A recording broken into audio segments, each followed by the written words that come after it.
England जे नौजवान better Jacob बेथल Asia series जी आख़िरी match में पंहिंजे कैरियर जी पहिरीं टेस्ट सेंचुरी सां गॾु इंग्लैंड खे खटण लाइ हिकु नादिर मौक़ो फ़राहम करे मैच खे 5 ॾींहं ताईं छिके छॾियो आहे। बेथल 229 बालनि ते नाक़ाबिले शिकस्त 142 रन्स ठाहे ऑस्ट्रेलिया जी मज़बूत बैटिंग लाइन खे चैलेंज कंदे शाइक़ीन खां ख़ूब दाद वसूल कयो। क्रिकेट जे मुबसरनि मूजिबि बेथल जी इनिंग्स में जारह मिज़ाजी ऐं धीरज जो शानदार इम्तिज़ाज ॾिठो वियो, जिते हिन सख़्त बॉलिंग खे बि महारत सां मुंहुं ॾिनो। संदसि पहिरीं सेंचुरी इंग्लैंड लाइ रुॻो अंगनि जे लिहाज़ सां अहम न हुई, पर उहा हिकु अहिड़े वक़्त ते स्कोर कई वई जॾहिं टीम जे ॿियनि बैटरनि जी महदूद सपोर्ट सबबि इंग्लैंड जो चोथीं इनिंग में वॾो टारगेट मुक़ररु करण जो ख़्वाबु चिकनाचूर थी चुको हो। इंग्लिश टीम मुख़्तसिर वक़्त लाइ 3 विकेटुनि जे नुक़सान ते 219 रन्सूं स्कोर कयूं, जिते खेसि 36 रन्सनि जी बरतरी हासिल थी चुकी हुई।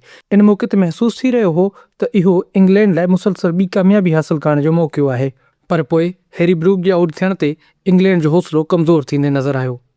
ऑस्ट्रेलवी स्पिनर बॉलरनि तेज़ टर्न खे इस्तेमालु कंदे इंग्लैंड जी बैटिंग लाइन खे सख़्त आज़माइश में विझी छॾियो, जॾहिं त विल जैक्स जी गैर यकीनी बैटिंग ऐं कैप्टन बेन स्टोक्स जे ज़ख़्मी थी रिटायर थियण खां पोइ इंग्लैंड लाइ वधीक पेचीदा सूरत-हाल पैदा थी वई। बेथल पंहिंजी पहिरीं टेस्ट सेंचुरी ज़रिए पंहिंजी टीम जी फतह लाइ हिकु नादिर मौक़ो पैदा करण में त कामयाब थी वियो, पर ॿियनि बैटरनि खां सपोर्ट न हुजण सबबि इंग्लैंड ऑस्ट्रेलिया ख़िलाफ़ वॾो चैलेंज क़ाइमु करण में नाकाम थी वियो।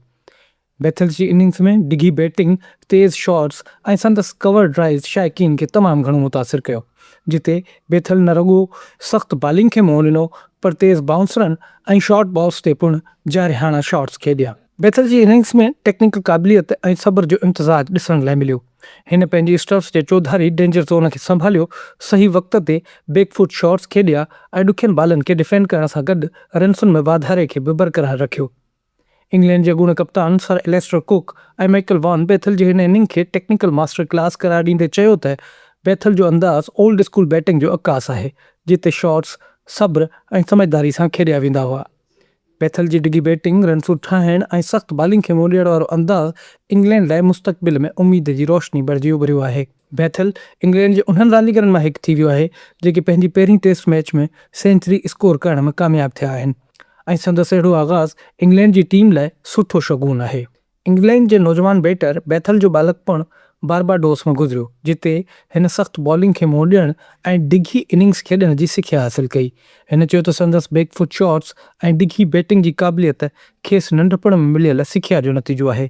बेथल जी इहा सेंचुरी इंग्लैंड लाइ हिन एशिया सीरीज़ में हिकु यादगार लम्हो रही, जंहिंखां पोइ मदाहनि खे यकीन थी वियो आहे त इंग्लैंड जी बैटिंग जो मुस्तक़बिल जो रूट खां पोइ बेथल जे हथनि में वञी रहियो आहे।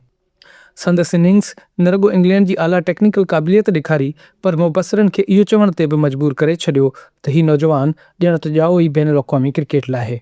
बेथल जी बैटिंग जो इहो शानदार मुज़ाहिरो इंग्लैंड लाइ हिकु रोशन मुस्तक़बिल जी ज़मानत आहे, जिते नौजवान ऐं पुरअज़्म बैटर पंहिंजूं सलाहियतूं आलमी सतह ते मञराए ॾेखारीनि था।